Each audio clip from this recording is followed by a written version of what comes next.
Bam. All right, we're live. This just happened. Breaking news. A couple minutes ago, 20 minutes ago, the Browns have announced that Freddie Kitchens has been relieved of his duties and is no longer the head coach of the Cleveland Browns, as being reported by, I think it was first reported by Schefter, and then NFL.com reported it, and then now it's live on their website. So it has happened. Now, Dad, I know you've got some thoughts on it. I have some thoughts as well, and I want to let me start off, and I want you to react to it. Yeah. I think, hey guys, everybody in the chat, thank you very much for joining and talking to us about this as well. My thoughts are, I think it's the right move, because when you go when you have the easy part of your schedule, quote unquote, and you go 1-5 in those games, you can't keep your job in the NFL. And he didn't show enough. I think if he would have won the last two, I think that would have been enough. I think if you go 8-8, I think it would have been enough to hold on to him. But we had regressed from 7-8-1 to 6-10. Losing to a 1-14 team to finish off the season. Now, so that's the reasoning, and then you can look at the micro reasons along the way, right? You can look at the micro reasons, just all the decisions that were made during the season, and the discipline and all the other stuff. But I look at it like this. I think this was the humane way to do it. If you listen to Freddie's press conference, he was said, hey, nobody's told me anything. Nobody's said anything to me. Why let him sleep on it? Why let all the stress get to him? Just, it's best to, just rip the Band-Aid right now and let him know. I feel for Freddie, and it took me a long time to get on the Fire Freddie train. I gave him the benefit of the doubt through at least 3/4 of the season before I was like, all right, we got to make a change. Because I genuinely like Freddie Kitchens as a human being, as a man. Now, he's not going to the poorhouse by any means. He's going to get paid. Did he have only a 1-year contract, or did he have more? I think it was at least a 3-year deal, right? Mm-hmm. I mean, if anybody in chat can check on that. Yeah. But you don't sign a head coach to a 1-year deal. It's just crazy. Yeah. So he's going to get paid for 2 years and do nothing. He's going to get paid for 2 more years at least, and that'll be it. And well, you know hopefully what? He doesn't do a Hugh Jackson and go to Cincinnati. Oh God, no. I doubt he'll do that. But I think he'll catch on somewhere. I think he'll be a coach somewhere again. Other guys, Pat Shurmur did, Chajinski, caught on. Needs an offensive coordinator. I'll hire him. Mike Pettin's is a coordinator. In an instant, and I'm sure there's at least 6 teams that need creative offensive coordinators, and he gets. I don't know if you take another job with another NFL team, you lose your contract. He's obviously not going to get a head coaching job, but it's tough to sit on the sidelines and twiddle your thumbs for 2 years and not do anything. He's not going to be a NFL Network analyst or anything. He doesn't have the personality to do that. He could go coach with Saban in Alabama. Sure, he could be hired in an instant in some college program, right? And then keep the money from the Browns, a totally separate contract, and get a huge, nice contract with a good university that needs an up and coming coach. Yeah, I mean, look at Lovie Smith is coaching still. He was terrible. Right. Yeah, I mean, yeah, I feel for Freddie Kitchens, guys. I really do, and I think that is the part that really kind of hurts in this, is that he is he is a human being, and I think one of the reports that I saw, I don't know, was it Ian? I'm gonna check on this. Ian Rappaport was on the phone with he says he was a very emotional Freddie Kitchens, and he said that he thought that the organization were supportive of him, and they weren't. Looks like the statement from John Dorsey was released a couple of minutes ago as well. Yeah, I would read like to that. thank Just Freddie Kitchens for his dedication and efforts to this past season. We are disappointed in our results and feel change is necessary. Freddie is a good man and a good football coach. We wish he and his family nothing but success. I mean, I really think that that John Dorsey genuinely likes Freddie and was hoping that Freddie was going to be the right guy. well, I gave him a shot. I mean, he gave him the opportunity. The first survey out on Twitter, Browns Access asked, who do you want? Fans, who do you want? Yep.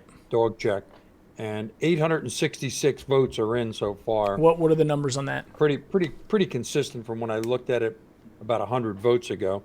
Ron Rivera, 38%, and the early tweet I saw already was that he's interviewing tomorrow with the Redskins. Interesting. So, well, here's the one. He may be gone tomorrow. I doubt he's if he knows that there's interest. I doubt he's going to jump on the first one that comes in, but unless they offer him like an arm and a leg. But here's my poll that I went out has 357 votes in 6 minutes. And Ron Rivera's at 31.7. Mike McCarthy is at 28.9. Josh McDaniels 23.2, and Urban Meyer 16.3. So, yeah, that's what it is. I don't know too much about Rivera other than the little I've seen him on TV and stuff. Yeah. But I really can't comment on that. Oh, what I would say is that this fits the Dorsey pattern. And what I mean by that is Dorsey, I believe, made up his mind a while ago. And so he was just waiting. And I think Freddie sort of knew that. And that's why he wouldn't let somebody else call the plays on the last game. He was going out the way he came in. And if he got a win, it's a feather in his cap and whatever. But I think Dorsey met with the owner. They talked a couple of weeks ago. They said what's happened to this point, regardless of what happens after the next couple of weeks, Freddie's got to go, not managing the team correctly. I've got my irons in the fire to look at 1, 2, 3. And I think the fact that he fired him today, not waiting till tomorrow morning or next Tuesday or Wednesday or whatever. Yep. It's a little heartless. You don't even let him get back in town before. No, I think he got back. I think back? It was right when he got back. Okay. But still, I mean. He hit the ground. It was like that was. Yeah. The only thing left is for him to come in tomorrow, like you, Jackson, say his goodbyes, get his boxes, take his pictures off the wall. The typical situation. And it just, sad because he is a nice guy and he tried his hardest. He was in a very difficult situation from start to finish. But the fact that he couldn't adjust and adapt, I think, sealed his fate. And if he had done more to adjust and adapt and whatnot, the fact that his players didn't cooperate, from Higgins to Njoku, you name it. Even it was a safety who, what's his name, who didn't go to practice and Demarius. Demarius, yeah, Randall. I mean that's unacceptable. And then not to explain it to the people why your starting safety doesn't go to a game that you really need and you got to put somebody. So you could tell at that point that he's really had struggled with that aspect of the game. And I hope that he does land somewhere. I hope he gets maybe a coaching job in the college ranks because he'll shine and he'll be able to. You're able to put it behind you like Saban did when he went to Alabama. He just put that NFL experience with Miami and whoever else he was with behind him. He went to Alabama. He took them right to the top, never looking back. And I don't know if Freddie has that same capability, but he would certainly carry a lot more weight. He's not going to get a head coaching job, but he could get an offensive coordinator job, and I just don't know if you can be an offensive coordinator and get paid by the Browns. I just don't know how those contracts work. Yeah, I don't either, to be honest. But I think if somebody offered Freddie a job right now, I think he would jump on it, as long as the money. I mean, he might be able to get paid from both. I don't know. I mean, Hugh Jackson went and got a coordinator job with Cincinnati right away. So I don't know how his contract is structured. Some of them, I'm sure, are like, hey, you can go get another job without it, and you keep the money. Some are like, hey, if you get another job within 2 years, you forfeit it. I don't know. That would seem weird though, that he would have to forfeit the money. And that's the least of my concern with Freddie. I Well, think I don't think he'd have to. The option may be, if you come with us, we'll match the Cleveland contract, and you won't lose any money by coming with us. But you can't get paid by two entities at the same time within the NFL. I'd be surprised. Hopefully, one of our, we got. if anybody in chat knows that, Evan Chrissinger says that Freddie gets to dip his Copenhagen on the couch for $4 million a year.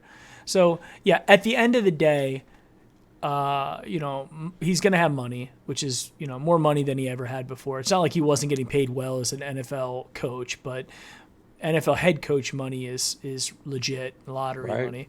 Yeah. Now, I look at it like this too. If you really think about it, probably half that money's gone between taxes and paying agent fees and everything like that. Agents take a decent dip of it.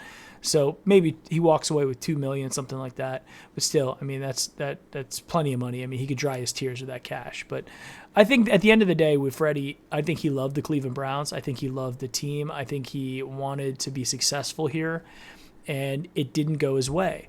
And I think he was very passionate about it. It just wasn't the right time to bring in a first-year head coach and have him learn on the job. And as you and I talked about consistently throughout the year, did he bite off too much? Did he bite off more than he could chew? And then was he too stubborn to fall off of it and go, what's best for the team might be to let Todd Monken call the plays and allow me to manage the game. Now, Todd Monken calling the plays is not going to change the fact that they give up 33 points to the Cincinnati Bengals, a 1-14 Cincinnati Bengal team today, and that they went 1-4. 1-5 in the last 5, 1-4 in the last 5 games at least. You can't do that, and that's the bad thing. Now looking ahead, okay, looking ahead to what we have out there, like we talked about, Ron Rivera. You just mentioned he's got an interview tomorrow with the Redskins. They're probably going to, if you get an interview that quickly, that means the Redskins, they want to have first crack at you. Right. So they want to make a move, and they think Ron Rivera is the guy. You don't bring in a guy that quickly they're pitching him the job. He's not interviewing for the job, right? We're going to have to do that for the 4 main guys that I put on my Twitter poll, between Rivera, McCarthy, Josh McDaniels, and Urban Meyer or whomever else.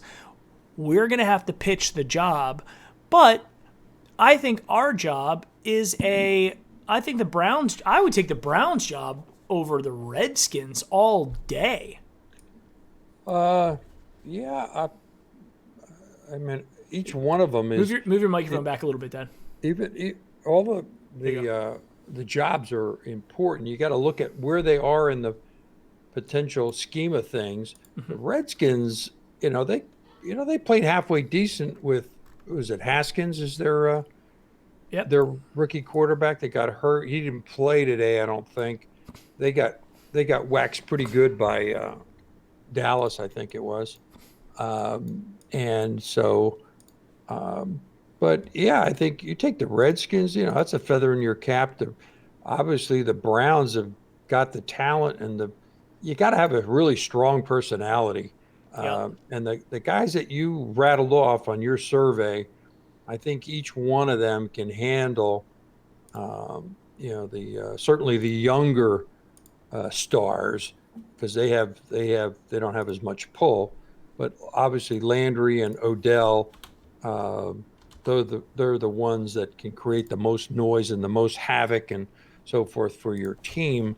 But I go back to my earlier comments when we were on the post game.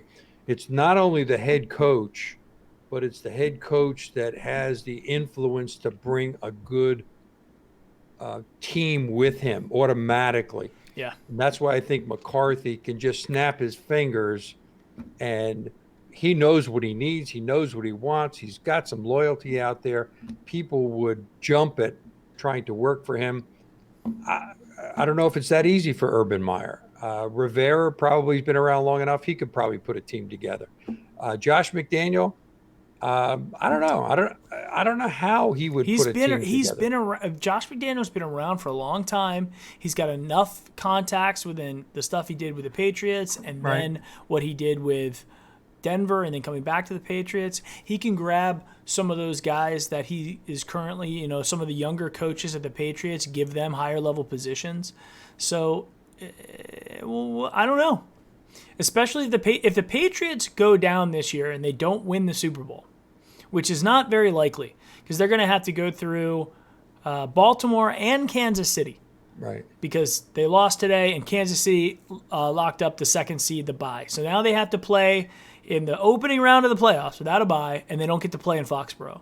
So this is going to be an uphill battle for a not fully tuned, not as good Patriots team as they've been in the past, right? So let's say that they don't win the championship. Is Tom Brady going to retire 40 plus years old? Is Belichick, is he finally done, right?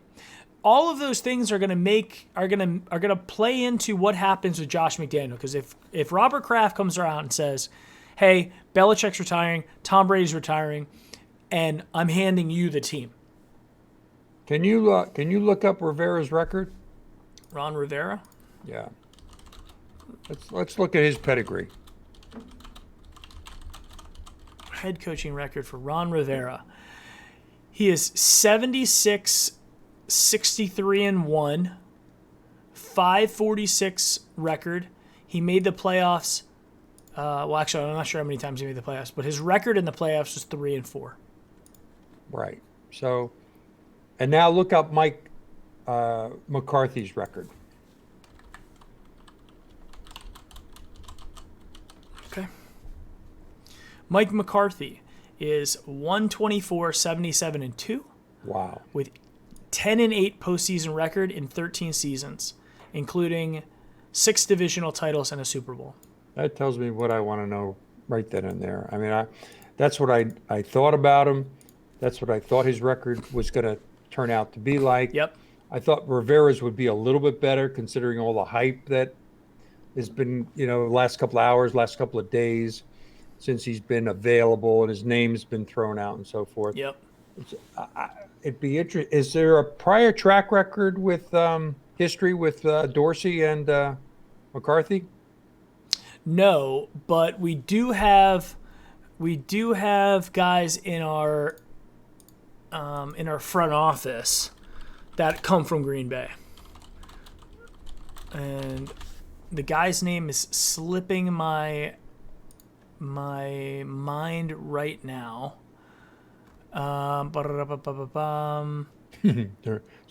Professional asshole. Elliot Wolf. Friggin' Norv Turner. Now, I think Norv Turner's been tried many times before. Elliot Wolf is the assistant general manager to John Dorsey, who comes from Green Bay, and he was there during the Mike McCarthy era. That's your connection. Say again, Mike. Elliot Wolf. Elliot Wolf comes from Green Bay. I don't know how many other guys on the Browns and what staff. does he do? Assistant general manager. Oh, okay.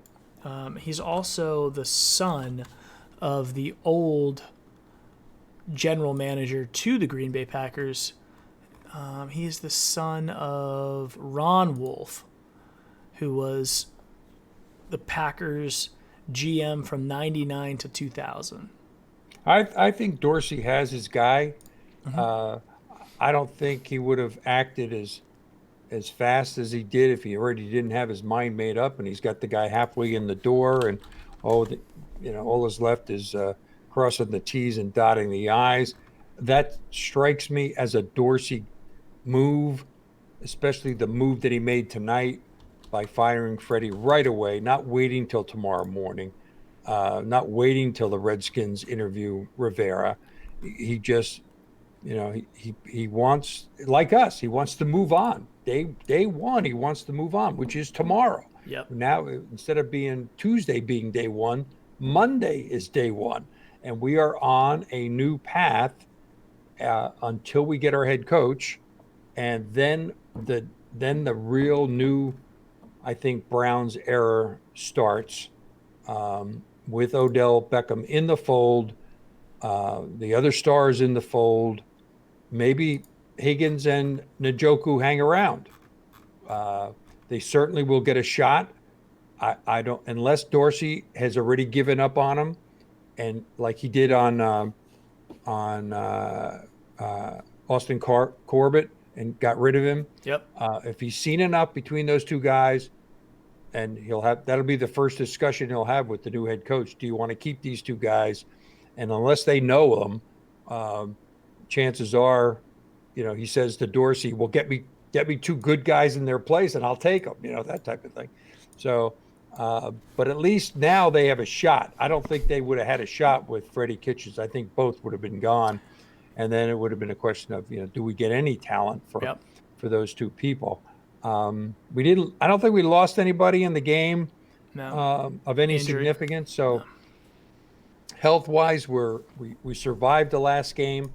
I'm watching some of these teams play, and they're over 2 scores behind, trying to score within the last minute, and people are making hard tackles, and I'm thinking, why does a coach want to risk his players, even though you're losing?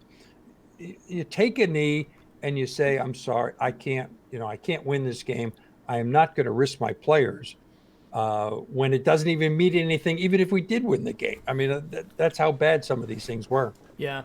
I'm looking at Mike McCarthy's, learning a little bit more about him just from what I'm reading on Wikipedia. A couple interesting factoids. He is a career 2-1 record against the Ravens, a career 1-2 against the Bengals, and he is 1-3 against the Steelers. So losing record in the AFC North. Against the Browns, he was 3-0.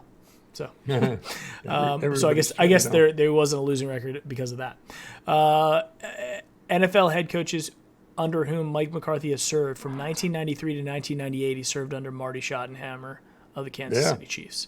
So he is Schottenheimer pedigree, followed by Ray Rhodes of the Green Bay Packers, not Ray Rhodes of the Philadelphia Eagles. Then he was under Jim Haslett, and then Mike Nolan in San Francisco. So that's Mike McCarthy. Looking back to in his entire career, he had 3 losing seasons. 2008 he went 6-10. 2017 he went 7-9. And 2018 he went 4-7-1. 2019, what did Green Bay won 13 games this year? Mm-hmm. So Green Bay didn't have a bad team last year, right? But he was 4-7-1. But beyond that, if you look at Mike McCarthy, he won the NFC North 1, 2, 3, 4, 5, 6 times, and then he came in second in the NFC North in 2010 when he won the Super Bowl. So 10 years ago, this is a Super Bowl winning coach. Now, a couple other things about Mike McCarthy. He is 56 years old, so he's not way beyond the time where he'd be passionate about coaching.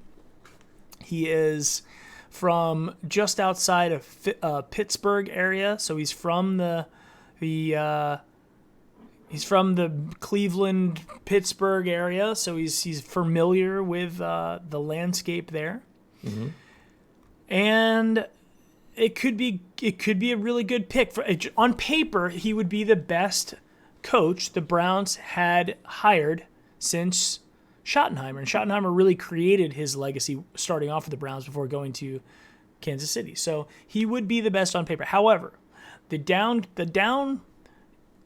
downside of him is his relationship with Aaron Rodgers was very shaky, even though he won a lot of football games with Aaron Rodgers, right?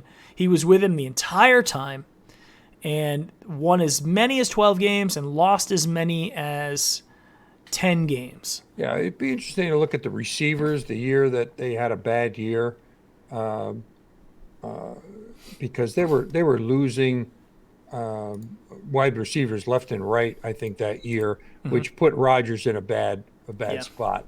And even to this day, they haven't totally recovered from a wide receiver standpoint, compared to what they had before and how dangerous they were. And they had a decent running game, and they get rid of Clay Matthews, from the defensive side, so they lost a little bit there. So they were in transition when he left, um, and there wasn't a exact harmony with the new coach either, between Aaron Rodgers and the new coach, because he's obviously much younger than Rodgers, and luckily, because they won games, they overcame things. If Freddie Kitchens had the record that the Green Bay coach has, we'd not be talking tonight, and this topic wouldn't even come up. Yeah. So you win games, you put a lot of stuff under the table. You lose games, and it all comes bubbling to the top, and you gotta deal with it. You can only blame the players so much, and the refs, and the calls, and the bad breaks, and the tip balls. I mean, you have to execute across the board.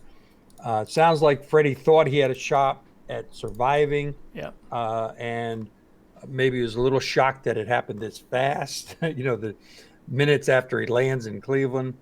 But uh, to me, that is the Dorsey way. What have you done for me lately? I'll support you as long as we're making progress, and if we're not, um, player wise, maybe the stars. It'll be interesting if he thinks Odell isn't worth the hype and isn't worth the performance and whatever. Maybe he puts him on the block. I mean, Dorsey's the type of guy. Other than Baker, I think he's committed to him and Miles, Chubb, and Hunt. Other than that, I don't think he's committed to anybody really. And maybe Greedy Williams and Ward.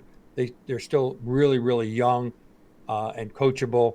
But other than that, I'd say you better work hard and win your job next year Yeah. if you Well, if you survive the offseason without getting traded or let go. Mike Girardi, who's a NFL Network guy, was tweeting out that Josh McDaniels wanted to be interviewed by the Browns last year and didn't get a call. Maybe Really? this time. So he's reporting that. Other rumors that are out there, if you look at where the initial head coaching Freddie is going to be fired rumors came from, Mike Lombardi, and let me see if I can find the original. Mike Lombardi.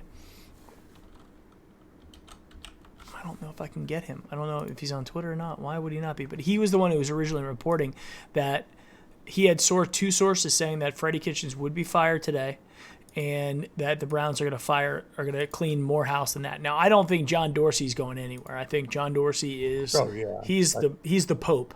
Right. Okay, so he's not going anywhere. It is how much more of the staff. I think they keep Stump.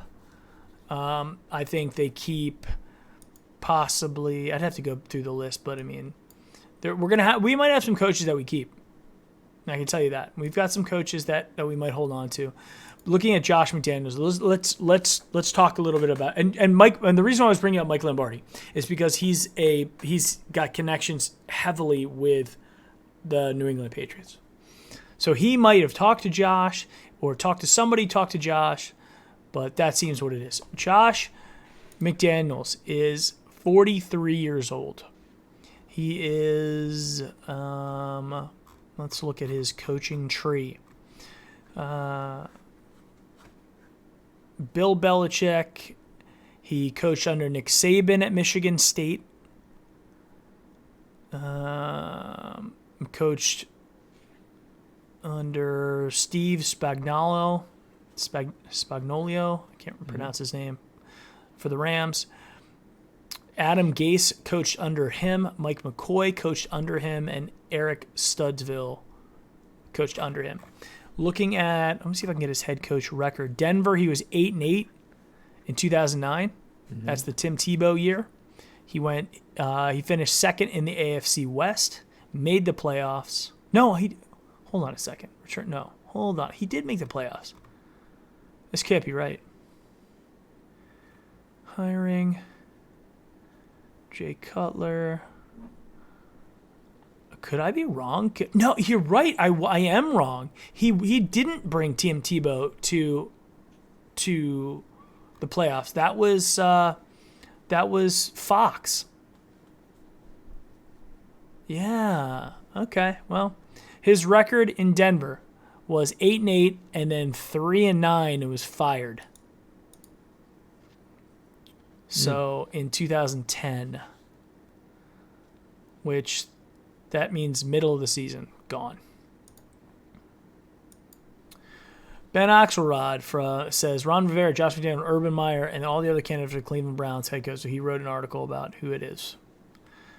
He's not. He doesn't have McCarthy in there as a potential candidate, or at least looking at how it looks there.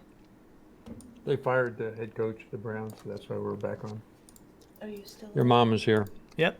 Hello, honey. So yeah, guys. Are you still on, or are you? Yeah, we're on. Let her know we're on, and that We're on. she's talking to 150 on people. it? Yeah, we got like hundreds of people out there listening to us. Really? Yeah, really. She says You're really. talking. I don't know. Is there anybody we're missing, Mike? Anybody come out of the weeds? I'm looking to see what. Let's see what Axelrod has to say. He's looking at. I don't he's see looking, anybody being You put can't out live on your life Twitter in the field. surveys. So I mean, those are the names. The four you put out there are the four top names. Oh my God, Axelrod's got potential candidate Marvin Lewis. Yeah, I don't think so. He says that the former head coaches Ron Rivera, Mike McCarthy, Jim Caldwell. Jim Caldwell was 26-22 record and 2 division titles with the Indianapolis Colts from 2009 2011. 36-28 record and 4 seasons with the Detroit. Yeah, I'm not. Jim Caldwell. Might as well just keep Freddie Kitchens. Marvin Lewis is not getting in it. He's not even getting an interview. Right. Josh McDaniels, Eric Bieniemy. Some people are saying they want Eric Bieniemy. I think that'd be a mistake. Eric Bieniemy is he's a product of Andy Reid. And I don't think Lincoln Riley has got the experience that we're looking for to handle that a group of guys that have been assembled so far. Might be creative, but I don't think so. I think that's a stretch. He's very happy at Oklahoma, and even though he knows Baker. I mean, if you look at Cliff Kingsbury, though, Cliff Kingsbury was what's his deal? Let me look at Cliff Kingsbury, and I don't know how old he is the question. Let's find out. Kingsbury is 40 years old.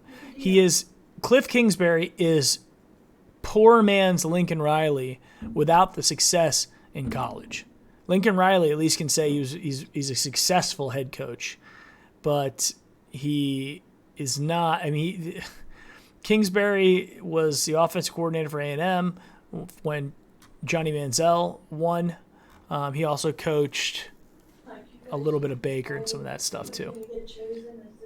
So. Well, it's going to be interesting. I don't see any other names via chat coming up. But again, I go back to Dorsey as he's got a game plan. He's shown that he can execute, whether it's Odell or it's Hunt or it's Baker, Taki, Wilson. He's made some good draft picks. Greedy had a rookie year as a rookie thrown in there, probably learned a lot. So, and I don't know if you saw my tweet or my message that we moved up to 10. Yeah. So our pick is number 10. We have a top 10 pick in next year's draft. That's another. Yeah. That's another thing that if you're trying to make your pitch to coaches, you got to say, hey, we're gonna have a top 10 pick too. Or higher if we decide to move up one or two. They're already Right.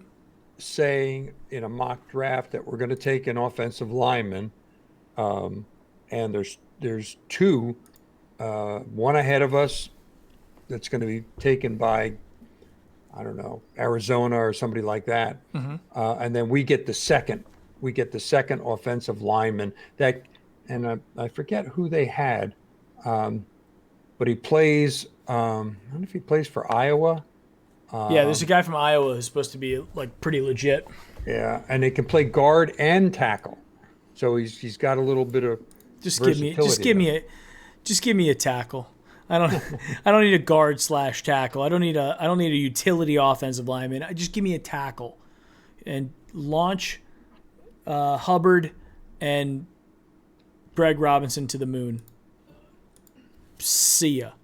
Right. I think we need to get rid of those guys. Yeah, But think I honestly think I think there's too many things that go along that would lead me to believe that McCarthy is. I think McCarthy's probably the guy that they're interested in. He's probably their number one. And then I would probably say I could see Urban Meyer being the second guy because I think Rivera's not going to take the Browns job. I just don't see the connection to the Browns with Ron Rivera. Unless somebody can sell me on it, can convince me that it's going to be somebody else. And it's going to be hard to argue that Mike McCarthy doesn't deserve another chance. It should also be noted that Aaron Rodgers doesn't get along with anybody. Aaron Rodgers doesn't get along with his own family, right. let alone coaches. Aaron Rodgers thinks he is the greatest thing that has happened to planet Earth. And that's just who he is. So I can see him not getting along with Mike McCarthy and all that. So I don't necessarily hold that against him.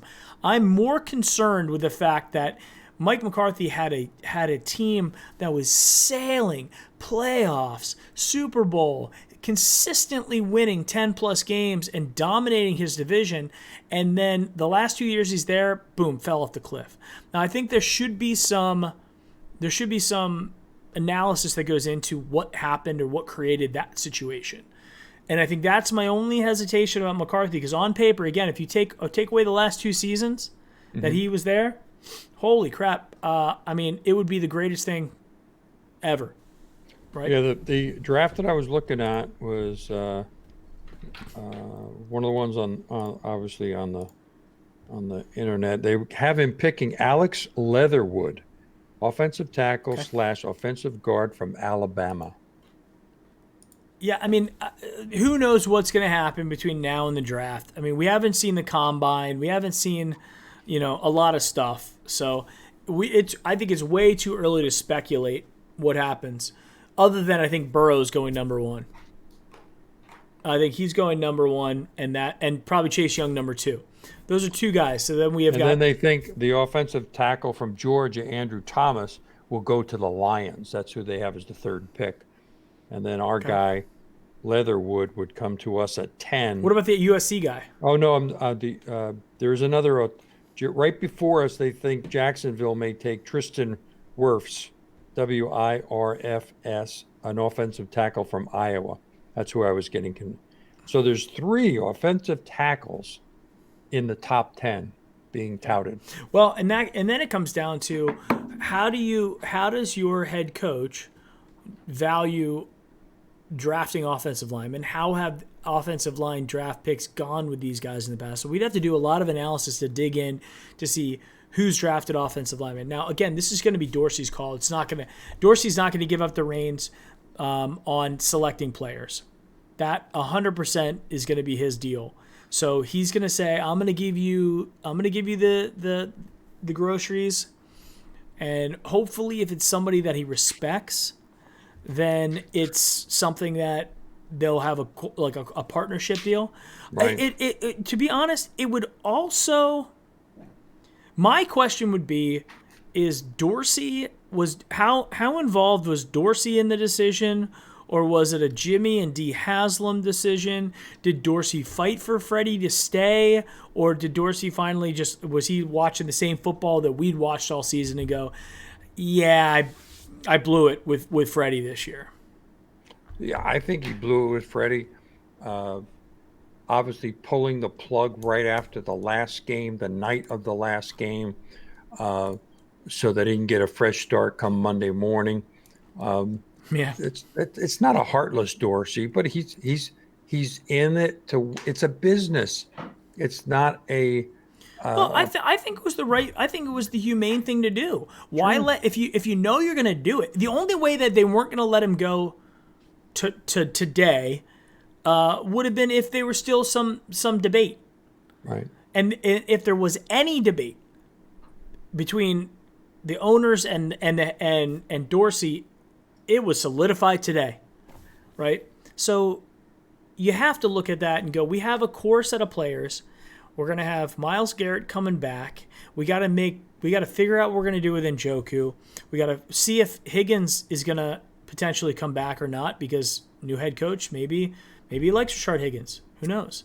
Right. Most likely he won't. Most likely Higgins would be like, screw this, I'm out of here. This is crazy. You guys treated me like crap. This is the organization that benched me, forever. I'm going to go and show them up somewhere and watch him go to Pittsburgh, right?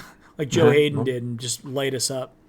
But I don't know. I think, to be honest, if I'm being perfectly honest, I will be very happy with Mike McCarthy. I will be very happy with. I'll be very happy. My second pick would be Urban Meyer. Mm-hmm. My second pick is Urban Meyer. My third pick is Josh McDaniel. And fourth pick, Ron Rivera, whoever's left.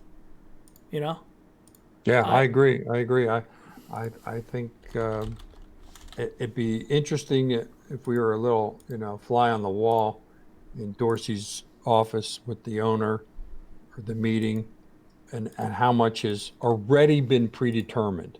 I mean, we're going to float the airways. The speculation will start with all the talking heads tomorrow. The fact that Freddie got fired and the job is open, and these are the candidates that they're all trying to jump on one another, trying to get the scoop as to who it would be. Wouldn't be surprised if Dorsey's already got it in his pocket. He's going to take his time. Which would lead me to believe, if that's the case, it's Mike McCarthy.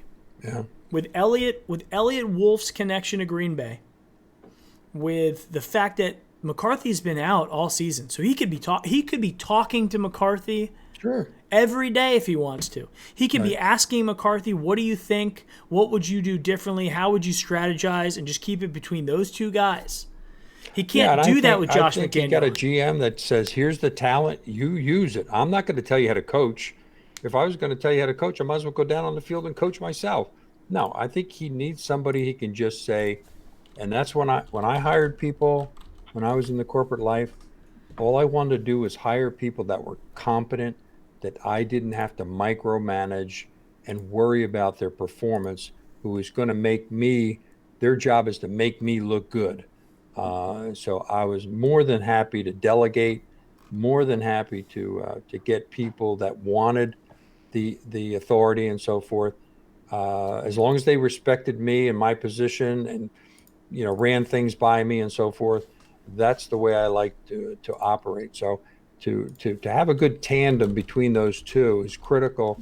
And I think you get a guy that's got all the credentials and just say, here it is. This is the team I put together. I'll supplement it as we go along. You tell me what you need. I'll give you your guys, but you run the team. You run it. You run the coaches, et cetera, et cetera. And if that works out well, then you got the owners are happy because the people in Cleveland are happy and they're coming to the games and buying the stuff and not moaning and groaning every week on TV. Yeah. And I think that we've got some other people that are calling for they're calling for some other head coaches as well. Pete Carmichael Don't know who he is. He's the offensive coordinator for the Saints. He's never been a head coach before. Right. Much more experienced offensive coordinator than Freddie was. Right. I think the other coordinator out there that seemed interesting, Greg Roman, the offensive coordinator for the Ravens, could be interesting. I don't know a whole lot about him other than he works very good with mobile quarterbacks. He designed offenses around Colin Kaepernick and then Lamar Jackson. So, and I to be honest, I like Baltimore's offense, but so much of it is that wild card with Lamar Jackson. You put an Andy Dalton on there, and they're not the best team in the NFL. Yeah, RG3 played today. Played good enough to beat. Who did they play today? Who did the Ravens play? Ravens played the Steelers 28-0. Yeah, right. RG3 went 11 for 21, 96 yards, 1 interception. It was pouring rain there too. It was pouring rain. He won the game. I mean, you look at he got the job. He got the job done. Yeah, with backup players. Mm-hmm. You know, with backup players, the Ravens 14-2. One of those 2 losses was to the Cleveland Browns. Right. Steelers go 8-8, and even a bad season for the Steelers is not under 500. Yeah, and they don't get in, so that's another. And they're a draft pick behind us, so unless they jump up to try to steal whoever we're interested in, they're not a factor. Well, we've got. I'm looking at my Twitter poll that I threw out there, and I got 1,063 votes. 33% want Ron Rivera now.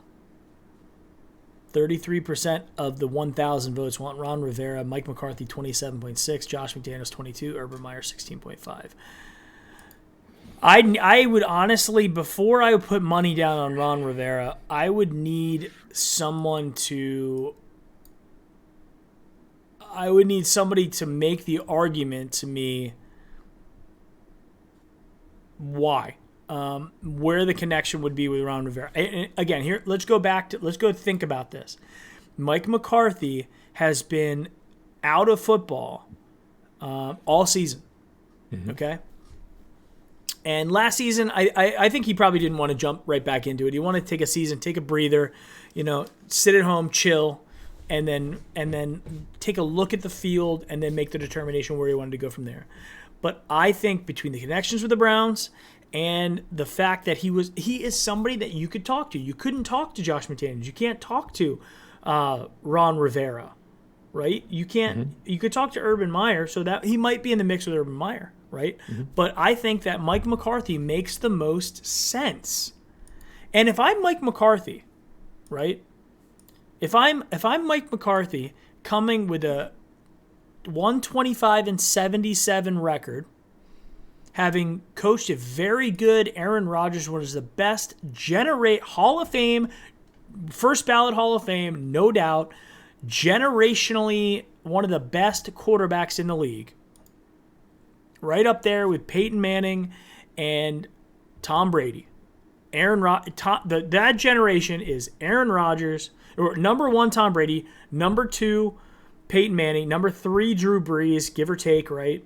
Mm-hmm. Number 4 is Aaron Rodgers of that generation, and he coached him almost the entire time, right? No, he did coach him the entire time. He took over in 2006, they won. So Rivera doesn't have the track record. You're betting on the potential. You're betting on you're doing that with you might say, down the road, and he may, just like Freddie Kitchens, they were betting on the future. Yep. They're rolling the dice. They were taking a chance. They were taking a risk. You hire Mike McCarthy, as long as somebody was saying on Twitter or on our chat that he was toxic and nobody wanted to hire him. Toxic with who? I mean, the players. I mean, you got to win the respect of the players. You got to hire your own coaching staff, and you got to have a good rapport with the GM who intercedes with the owner. I mean, you can say this. I will say this, and here is the potential red flag with Mike McCarthy. Everything was smooth sailing, even when you're winning divisions and you won a Super Bowl, right? He still figured out a way to not get along with his starting quarterback, right? Mm-hmm. And he went like this, boom, right off the cliff at the end, and got fired.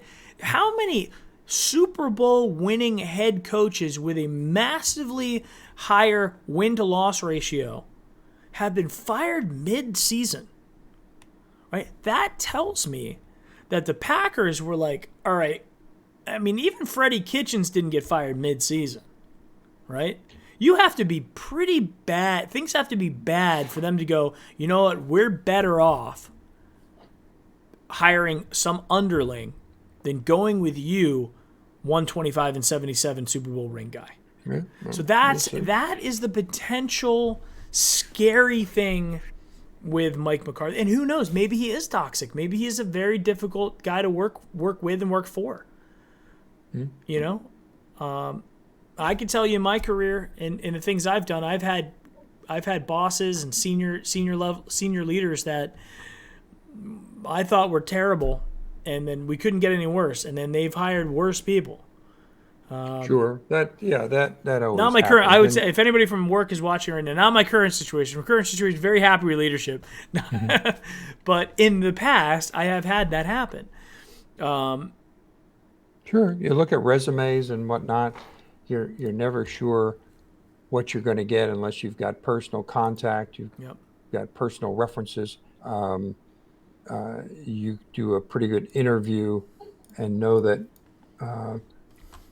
the people can do the job that you're asking them to do. I know McCarthy can do the job. Yeah. It's a question of can he and Dorsey get along, and then can he translate that. If he gets his own staff, you know they're going to support him. Right. And you know the players are ready for a change. I think they were very frustrated with the whole year as well. They like Freddie. They wanted him to succeed, but they couldn't carry him.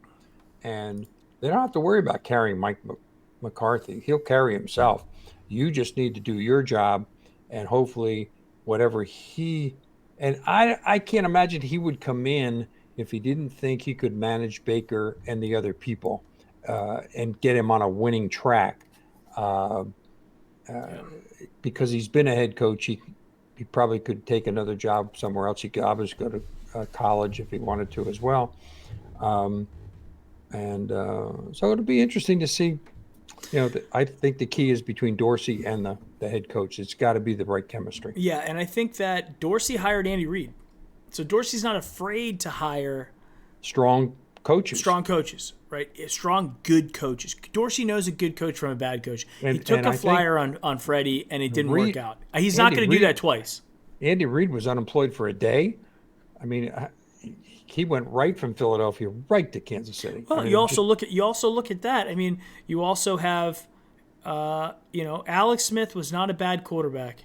He might not be a Hall of Famer, but Alex Smith was not a bad quarterback, and he fit Andy Reid's offense pretty well. And then they went with Pat Mahomes. And Pat Mahomes is our generation's Aaron Rodgers, right?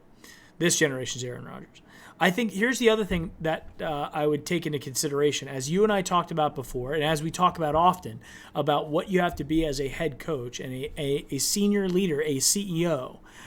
When David Blau went to the Detroit Lions and threw tons of shade on the Browns, saying, "Ooh, night and day organization."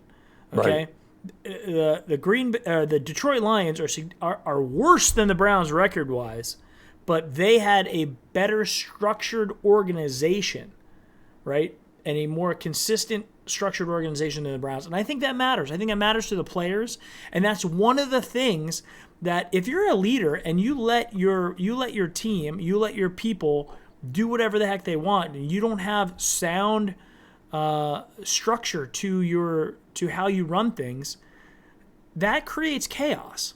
Yeah. Right? So Blau goes out there and says, "This is nice." And I don't think he meant to blast the Browns like that. I think he was just answering honestly, and it got away from him. But that's really how that was the narrative that came out of that, is that the Detroit Lions have their stuff together and the Browns don't. Right. It'll be interesting Mike to see what McCarthy's going to would not bring chaos to the Browns. Right. Yeah. Right. And it'll be interesting to see what other stories come out now. Blount was the first one to break the silence. Yep. You heard the, underpinnings of the discontent and the unhappiness, and that goes with losing. You lose, you got all kinds of malcontents. And I don't get the ball. You don't call the right plays. Blah blah blah blah blah. But what Blau came out with was just, like you said, the structure behind everything. And I think that was too big a learning curve for Freddie. And then to keep all the other duties that he kept and to deal with the Odell Beckham. To be honest with you, I think we would have had a better record with less hype at the beginning and no Odell Beckham Jr. But I certainly loved it when Odell came. I thought that was going to put us over the top. Most people did. And I was buying into it as, as a lifelong Browns fan. Sure. I wanted it to turn around. And I saw the beginning with Baker, Miles, Ward, and Chubb. And now we add Odell Beckham. Holy Mac, how could we possibly fail? Well, you put the wrong coach in there, and that certainly contributed. Wrong coach, bad offensive line. And I don't think I will tell you, I don't think it's all on Freddie. Freddie was not the guy going out and executing the plays. Sure. He's calling the plays, but I mean, let's be honest. Baker had a bad year. Baker threw balls up for grabs. He missed guys high, tip passes that unfortunately got turned into interceptions, fumbles. He took a ton of sacks, very few checkdowns, couldn't execute screenplays all that well. Baker had a bad year. So, and then on top of that, our defense had a very bad year. I think Steve Wilkes needs to be shown the door along with Freddie today. Get Steve Wilkes the hell out of Cleveland. He was terrible.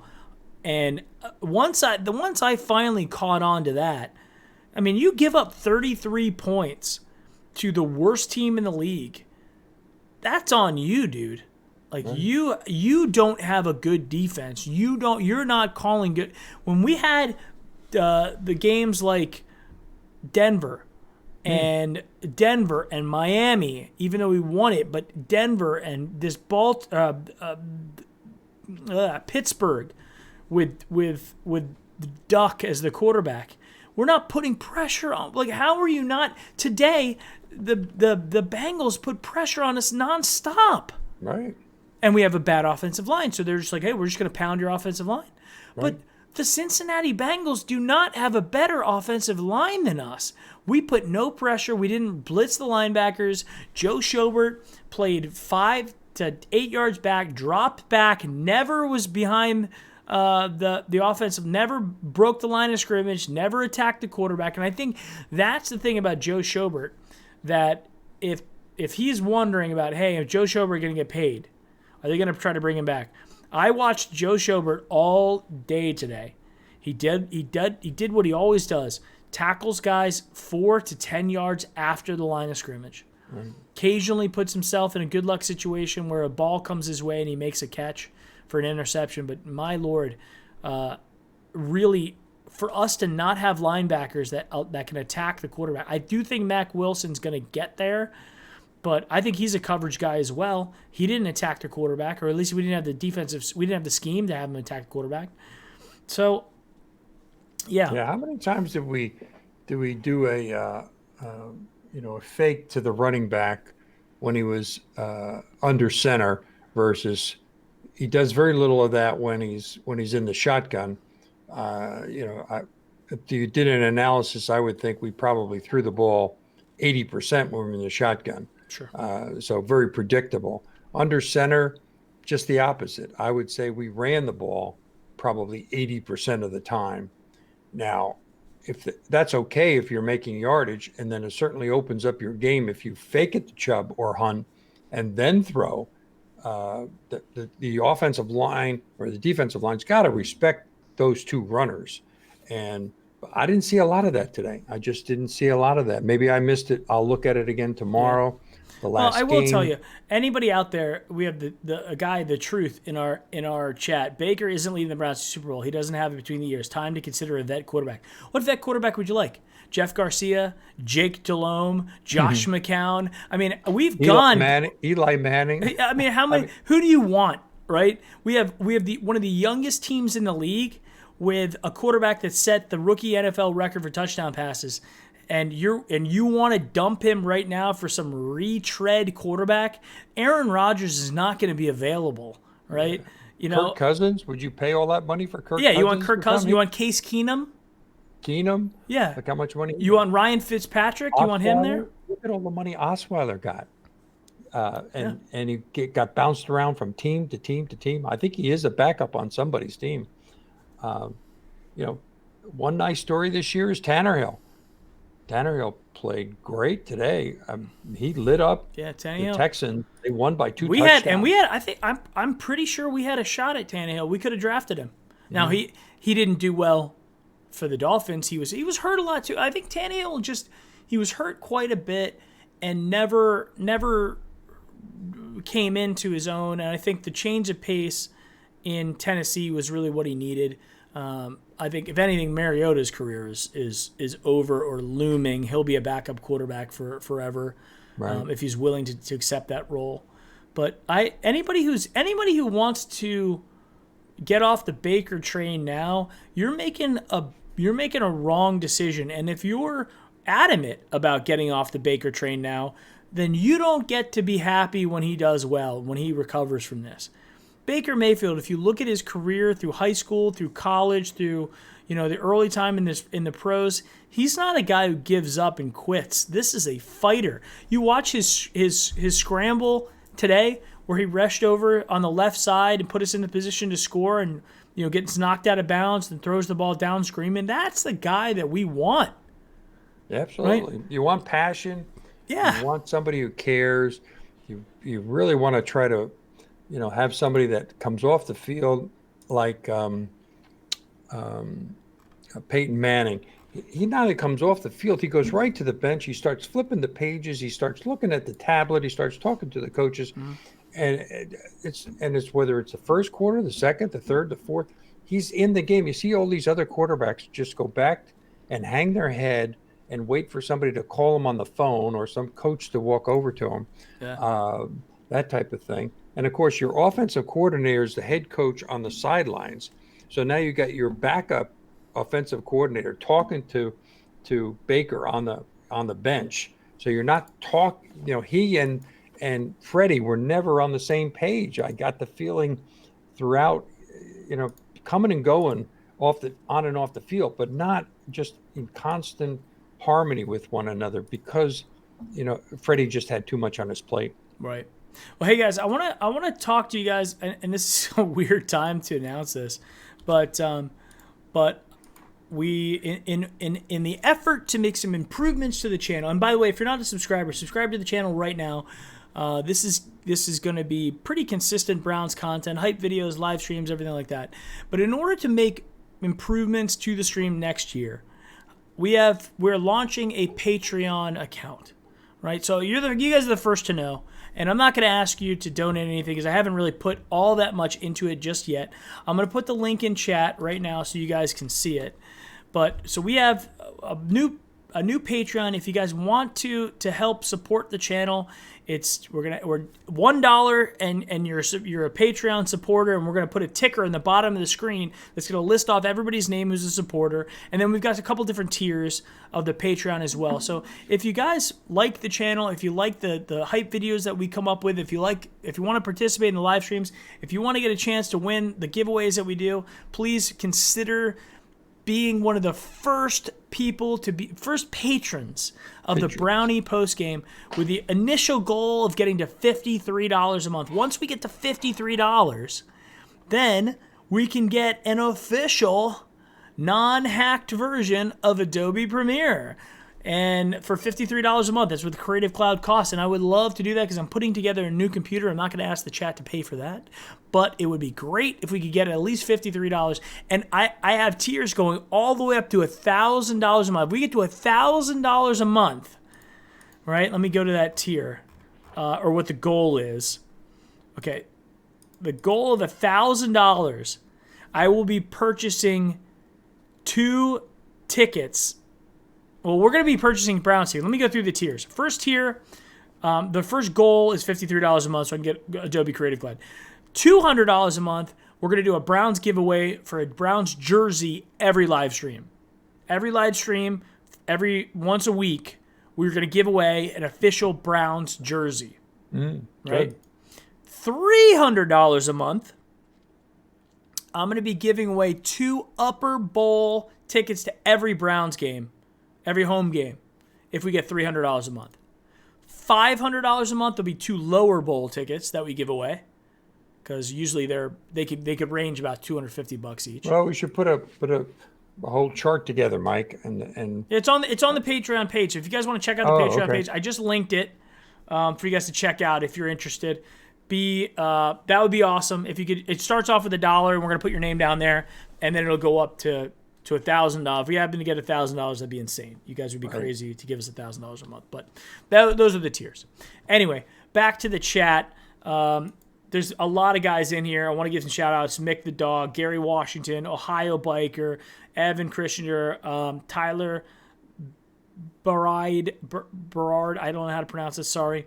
Nick Tisson, Matt Hefner. I saw Typical Browns fan or Typical Gamer 2020. Kyle Lou's there. Kyle's in. Kyle, I owe you some stuff. I haven't sent it out yet. I know. where's Schlegel been lately? I haven't seen him on the board. I don't know. I don't know if Schlegel's if Schlegel has joined recently. Maybe he's just been he's out of Browns. Mick the Dog is in there. Visiting relatives, maybe. Maybe, yeah. So I don't know. I think, guys, I think that we have a lot to look forward to next year. I am very happy that we made the decision to move on this quickly. Me too. I think it was the right move. I think you rip the Band-Aid. You do it quickly. You don't spare. If it goes till tomorrow or a couple days later, then all you're doing is all the fans are going to be calling for his head and being rude. I put out a Fire Freddie tweet. I don't like calling for people to lose their jobs. I think it's not a fun thing to do, but it's also, if we have a chance to get a Super Bowl winning coach with this team, I think we have to do that. Mm-hmm. And after a 6-10 season, as bad as we were in the weak part of the schedule, as bad as we were with the penalties and the questionable play calling, and my Lord, everything that we did this year, guys, we needed to make a change. And unfortunately, I'm gonna put out some tweets there. I doubt Freddie's not even on Twitter, but I doubt anything is gonna matter. But I just, from a karma perspective, I want to apologize for Freddie for putting out the tweets, but it is what it is. Other people are saying that Jim Harbaugh might be a candidate. A guy on Twitter just tweeted to me saying, I like Jim Harbaugh as a candidate as well. I talked to some Michigan super fans, University of Michigan super fans. I don't think they're gonna let go of Harbaugh. I think he's made their team too relevant, right? To give up on him. Right. I think if you're gonna grab a guy from college, Lincoln Riley's got to be somebody you consider. Urban Meyer is somebody.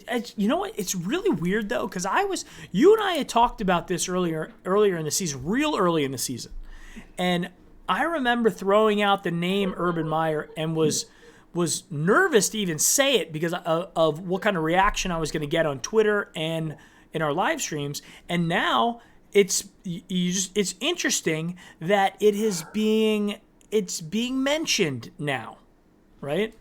Well, we need a coach. The opening is now there.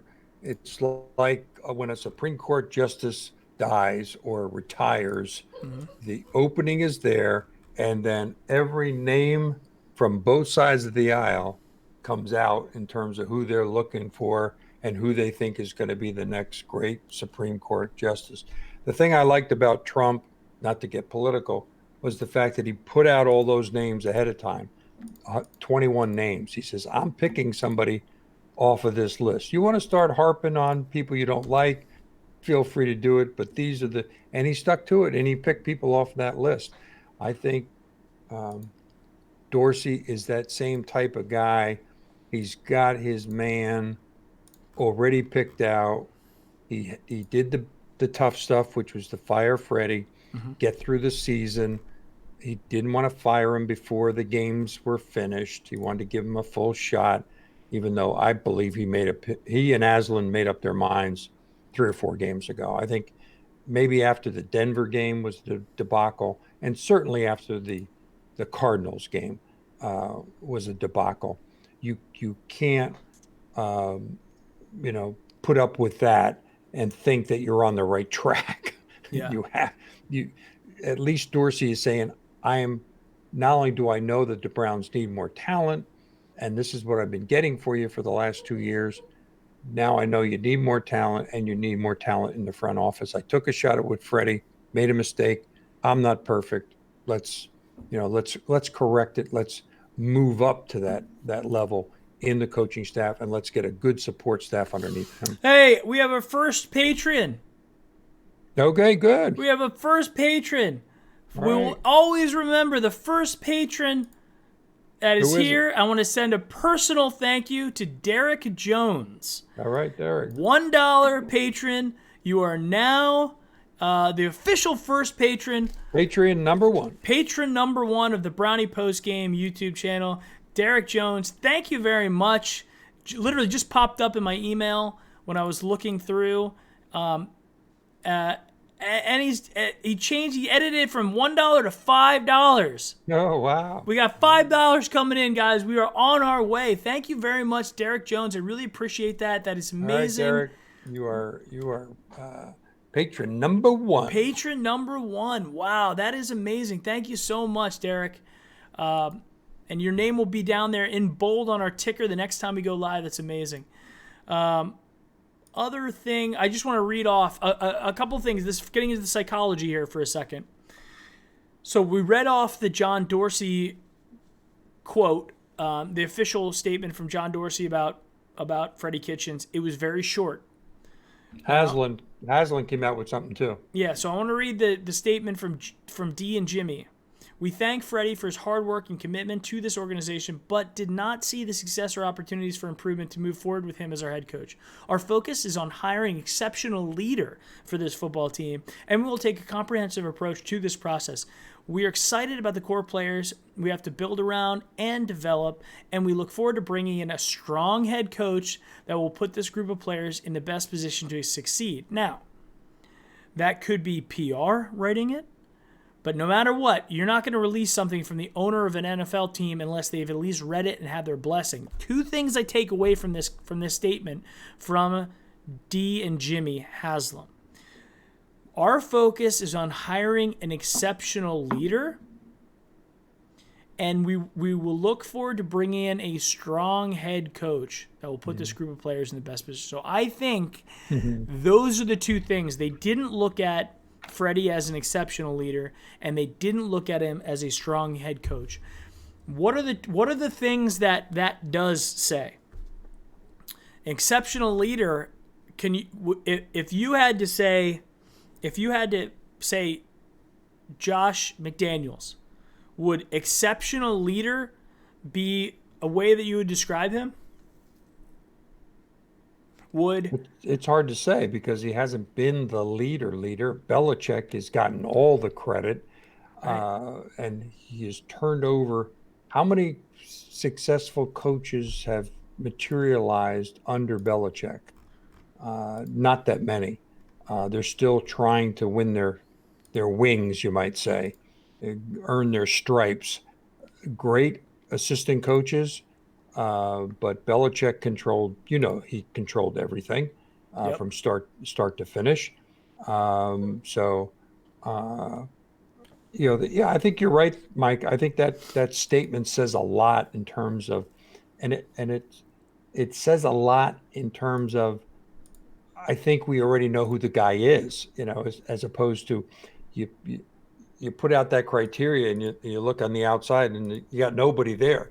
I mean, what good does that statement do for you? I think it just solidifies the fact that they think they made their bed at this point. They fired Freddie. They know what they want, and that person's out there. Now it's just a question of crossing the T's and dotting the I's and going from there. So Well, I all think right. that So then, lends a lot towards Mike McCarthy, but we'll see. so Mike McCarthy would fit that. Ron Rivera would fit that description of I don't know. Okay, well, I would say strong head coach Ron Rivera. I could argue that. Exceptional leader. I don't know him well enough, but from what his players said afterwards, they really loved him, and he did some great things. So maybe he fits that criteria. Josh McDaniels, you cannot say that he is an exceptional leader and a strong head coach. He doesn't have the track record for that, and I think Not yet, right? Yeah, not yet. right, that's not for yet. sure. And here's the other thing. John Dorsey, right? John Dorsey made the mistake with Freddie Kitchens. Is John Dorsey willing to go with somebody who is not a 100% proven commodity as his second head coach in the Cleveland Browns? I would be shocked if he goes with somebody that isn't a guaranteed hire that will take us to the playoffs next year. So Urban Meyer, no head coach experience in the NFL, that puts him down. Josh McDaniels, what he did in Indianapolis, plus his track record in Denver wasn't very good. 1.5 seasons there. Leads me to believe probably would be on the lower end of that list. And also didn't even get a call last year. And if he said he actually wanted one, didn't get one, that's surprising. Then you've got Ron Rivera and Mike McCarthy. And if I am a betting man, which I've been known to do in the past, I put my money. I wouldn't bet the house, but I'm putting my money on Mike McCarthy or Ron Rivera, which, guys, I get it. It's not a hot take by any means, but reading into that. Now, let's go back again really quick to what John Dorsey said about the Freddie Kitchens firing. I would like to thank Freddie for his dedication and efforts this past season. We are disappointed in our results and feel a change is necessary. Freddie is a good man and a good football coach. We wish he and his family nothing but success. All right, that's it. 4 sentences. Okay? We are disappointed in our results and feel a change is necessary. I think that statement, if I'm reading into the psychology of that, I don't think it was short. And there wasn't a whole lot of warm and fuzzy there. So Well, that's not Dorsey's style either. He's not a warm and fuzzy guy. He is a to the point, sort of no nonsense. What have you done for me lately? I'll give you a chance. I'll stay loyal to you as long as we're on the right track and we're doing the right things and obviously winning. But there comes a point where you gotta pull the plug, and he could have pulled it anytime probably after the Denver and after the Cardinals game. But he was loyal to Freddie because he picked him. But he knew, I think, back at that point that Freddie was not going to change. He didn't have it in him to make changes on the fly. His staff was sort of, just there. They weren't doing anything really creative. How much he would let them, I don't know.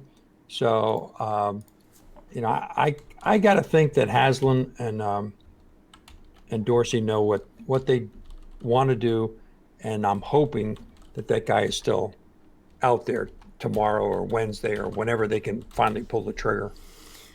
Well, if we're right, and if the only reason that you're pulling the trigger that quickly, because if Josh McDaniels is the guy, then other than just to rip the Band-Aid and be like, we're moving in a different direction, and sending the signal to the fan base and to the players and to the organization in general that we're moving on, right? Right. But you don't unless the rules. I don't know what the rules are about interviewing while you're currently in the playoffs because there's going to be other open positions, right? But if Josh McDaniels is the guy you want, you don't have to move on from Freddie right away.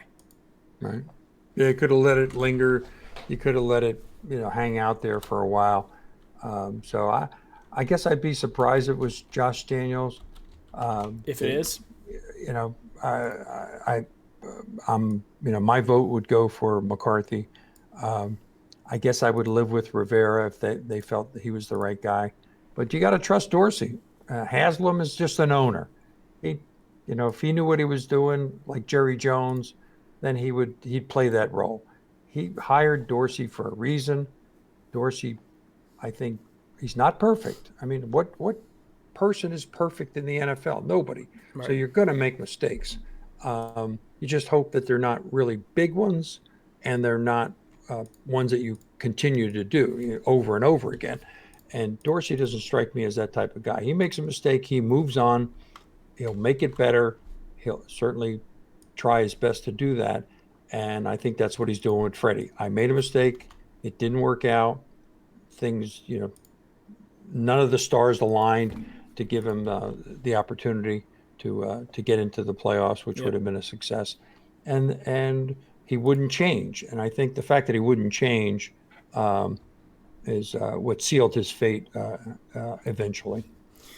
Well, and maybe again we've speculated on this a bunch, but maybe it was like, hey, if he knew it was coming, and he was like, hey, I mean, Freddie's been around the league long enough. He's seen head coaches come and go. He realizes that this isn't a position that they're going to allow you to learn and fail.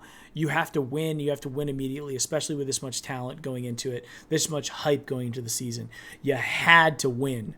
And for him not to, he must have seen the writing on the wall and said, you know what, if I'm going to go out, I'm going to go out the way I came in, and I'm going to do my best and see what I got. And that I think went into it as well. But, I mean, maybe he should have been calling the defensive plays, because the defense is what honestly lost us the game today.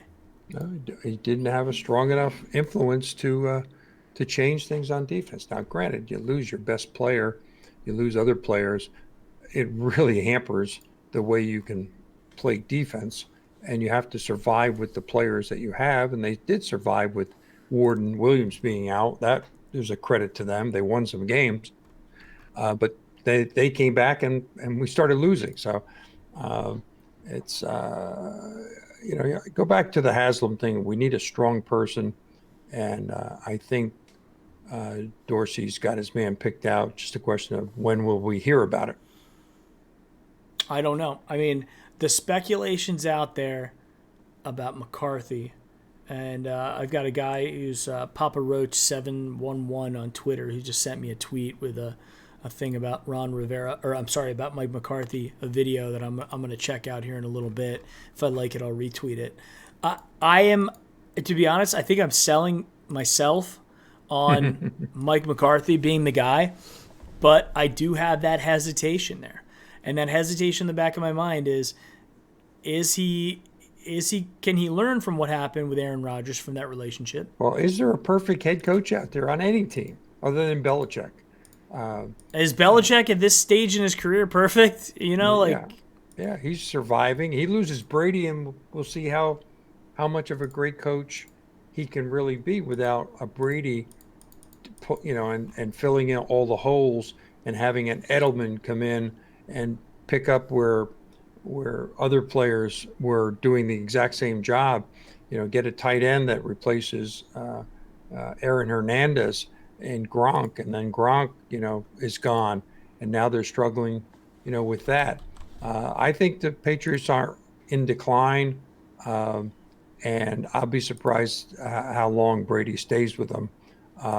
And then it'd be a question of, how long does Belichick stay, unless he gets a first round, a top-notch quarterback like Brady that he can build around. But Belichick loves the coach. Yep. I don't see him retiring. He just that's his life. He is, he would probably have a hard time adjusting to non-football.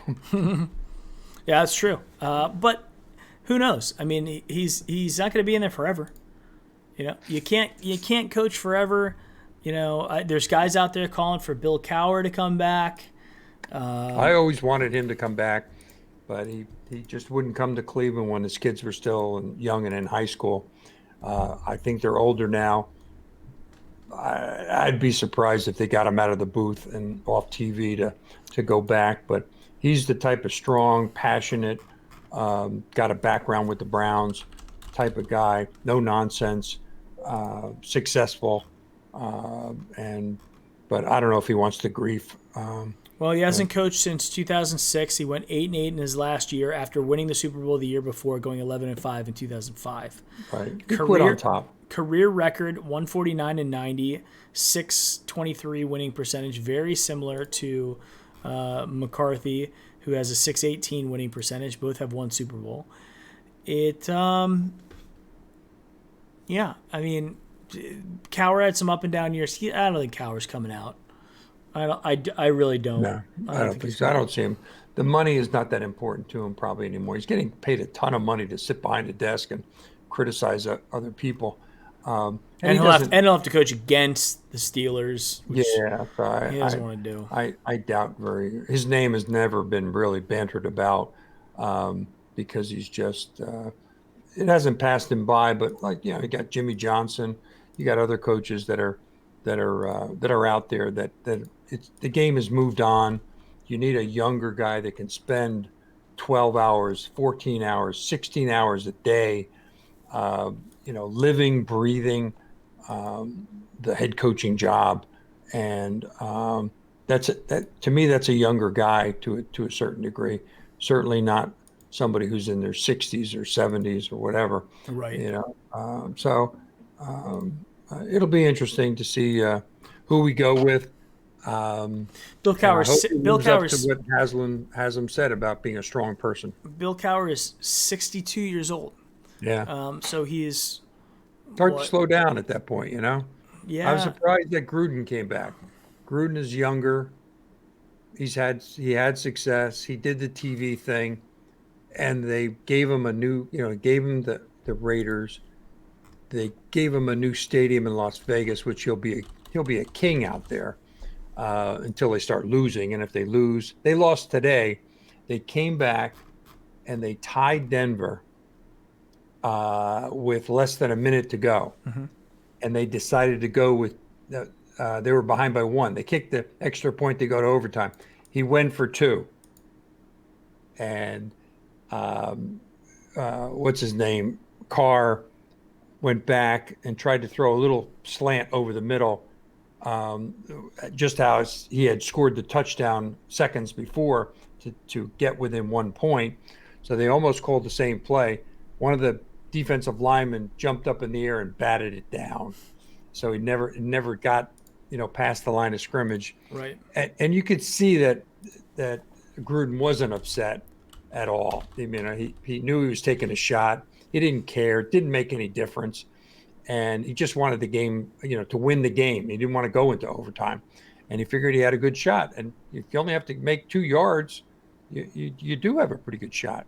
But the game died, 2 seconds later. Coming on the field, he was happy. He was shaking hands with everybody, including David Carr, who threw the batted down pass, which, I always thought that they didn't always get along, and that Gruden might be looking for his own quarterback, as opposed to inheriting David Carr. But we'll see. I think the David Carr experiment is probably over in Oakland. We'll if he see. can get somebody, he's got to get somebody. Yeah, but I think now's the time to build it. John Gruden's coaching career record is 106 and 102. He's got a 510 winning percentage. He took Tampa Bay to the Super Bowl, won the Super Bowl his first year with them in 2002. Played against the team that he coached the year before, Oakland. Now he's back in Oakland, went 4-12 his first year, 7-9 this year, and is trending upward, right? So, but I think Oakland's got to move on from him. I think that's pretty gross. But he had too many up and down games, like Winston, up and down and up and down. Great game, terrible game. Great game, lose the game at the end, bring your team back, win a game. neither one of those two are very consistent. And you can put Baker in that category. He didn't have a very consistent year this year either. And it could be the surrounding talent, could be some of the coaching. But I think Oakland's on the right track. I think they'll be better next year. Yep. The Jets wound up having a better record than us. They're 7-9. So that's hard to believe, watching those Jets this year, to know that the Jets had a better record than the Browns. And we beat the Jets. But we only beat them because Darnell was sick with the flu. He had mononucleosis and he didn't play, and that throw another rookie quarterback that we found a way to win that game early on. Yeah, almost killed Myles Garrett. Almost killed him. Yeah, right. So it's disappointing to see, but it is what it is. You can't cry over that. You can't change history. You can't. Yeah, we just got to move on from this nightmare of a season, and it will be really interesting to see if we go the route of McCarthy. We're going with a safe bet. I'm going to go on record, guys. I think that we are going to be looking for. You saw what Jimmy Haslam and Dee Haslam put out in their statement. They want leader and they want a strong head coach. Mike McCarthy hits both of those things. Plus, he's got the connection with Elliott Wolf, the GM. Okay, so those are the things. Elliott Wolf was there in Green Bay almost the entire time Mike McCarthy was there. Mm-hmm. So, assistant GM of the Browns, he's going to bring in. I'm sure he's going to be able to convince Dorsey that he's the guy. And Dorsey's not a dumb guy. Dorsey's going to look out there and go, "Hey, I took a flyer on a guy that I thought could do the job. Elevated him too quickly and made a mistake. He's not going to do that again." Right. Because if he does, John Dorsey's out. John Dorsey's gone. Yeah. You can only bring in so much talent. If you put him, you throw him under the bus with a lousy coach, what good does that do you? You want to have a winning record like he did with Andy Reid. He brings him in, and you automatically have continued success. Right. It'd be interesting to see now that Kansas City has a healthy Mahomes, mm-hmm. whether he can take them to the promised land and get that monkey off of Reid's back in terms of not winning, critical games and playoff games and so forth. Mahomes is the real deal. I mean, he can do it. And he's got a supporting cast. I can imagine if they still had Hunt as a running back. They've been able to fill the gaps. And I think a lot of that's due to Andy Reid. I mean, he's a great coach. He proved it in Philadelphia, and he's proven it again at Kansas City. So hopefully Dorsey does the same thing. He finds the right guy for the job. Yep. I think that is, if you think back to the Browns, if you think back over the last 2 decades, the last time we were in the playoffs was Butch Davis, right? And we had some talent back then in 2003. We had talent. We couldn't win that game, right? But if you look at all the other years, when have we ever had this much talent matched with the potential to get a good coach? Because we didn't. Freddie and this talent didn't work out. Romeo Crennel and his talent, real close, but didn't work out. And that's how I look at it. Is, do we have the ability to find our guy and and keep this core talent together? That's a key thing. And I think if you look at it from the rookie contracts that we have and the core players that we have here, Jimmy Haslam and Dee Haslam sat there and said, we just can't let this window go by. And so personally, I think McCarthy's the guy. If not, I think because I don't think Rivera's coming. I don't think he's coming to the Browns. I don't think there's close enough connection. I think Urban Meyer could. Urban Meyer's an Ohio guy, so he's got connections to Ohio. He's already got half the state in love with him because of what he did at Ohio State. So I think he would have a lot to prove. But and that's the only question. If Freddie's gonna do, he checks off as a strong head coach and a leader and a strong leader. Those are the two things he checks off on. I just don't think the third, which wasn't mentioned, he's got to be able to be somebody that John Dorsey is going to be able to build a foundation with. And like we saw with Nick Saban, when Nick Saban came into the NFL, he came in and came out real quick. He was like, nah, this ain't going to work for me. And I'm going back. I'm going to be the greatest college head coach in my generation.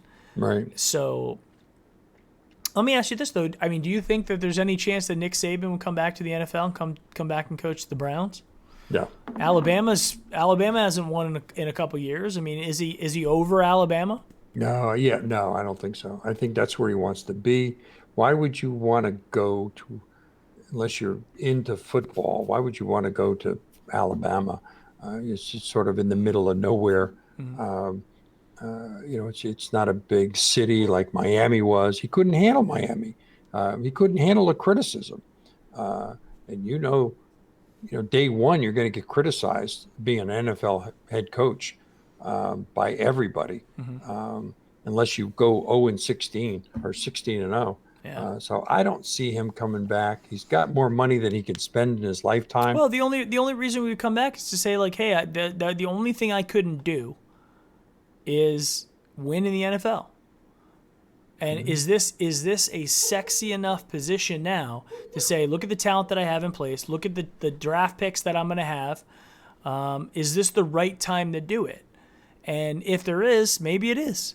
Mm-hmm. I think that if we could get Nick Saban, I think that would be I'd be in shock if he took it. And the criticism he would get for that from the NFL types after the failure and the walking out on Miami the way he did it, almost in the middle of the night, he gave up. Sort of like Butch Davis, he gave up on the Browns in the middle. I think he quit in the middle of the season or before the end of the season, and I was shocked at that, saying, "My God, it was a great coach. He had success. What the hell is he quitting for?" I don't know if the stress level got to him or what, but Saban can handle the stress. But he likes to be in total control. Yeah, I wouldn't see Dorsey and him getting along.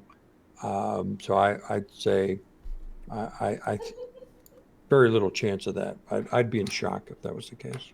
Bod Optimist says the longest urban stayed anywhere was Ohio State for 6 years. He was Florida for 5 years.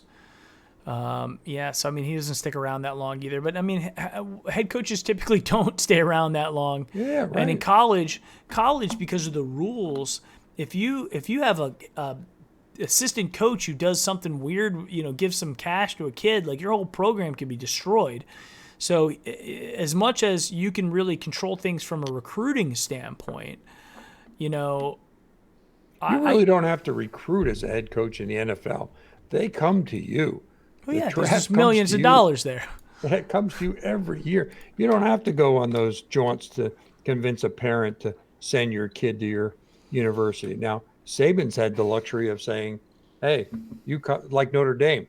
You come to me. I don't really have to go to you. I'll get the top-notch people because you want to come.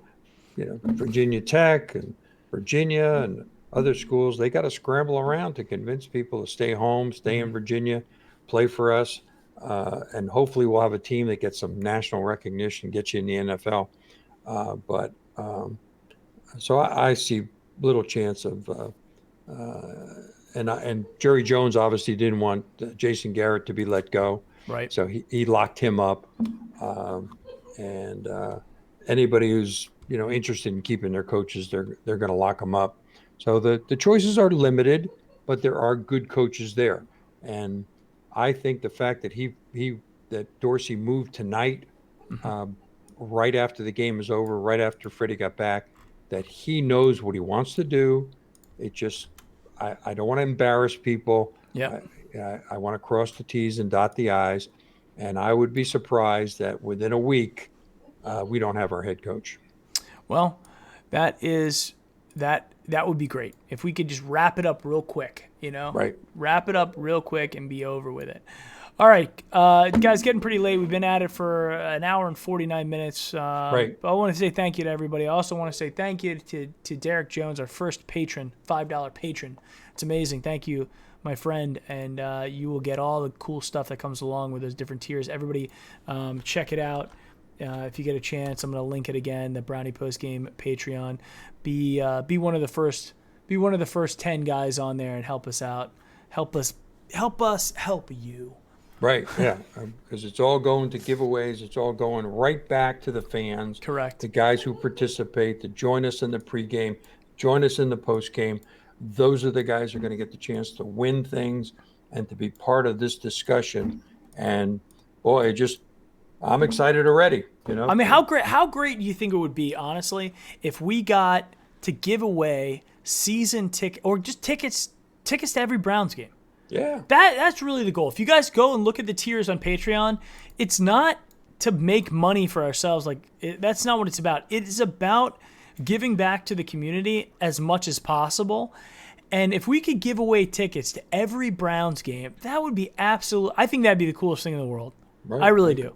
I agree. And then, I think it'd be just the greatest thing in the world to give away tickets to the Browns game, give away, more stuff. If I could buy homage jackets, I would buy them all and give them out to everybody. But we can only do that if we have help from the community, help from things like that. So if you like the videos that we do, if you like these live streams, help us out with the Patreon stuff. I linked it there again.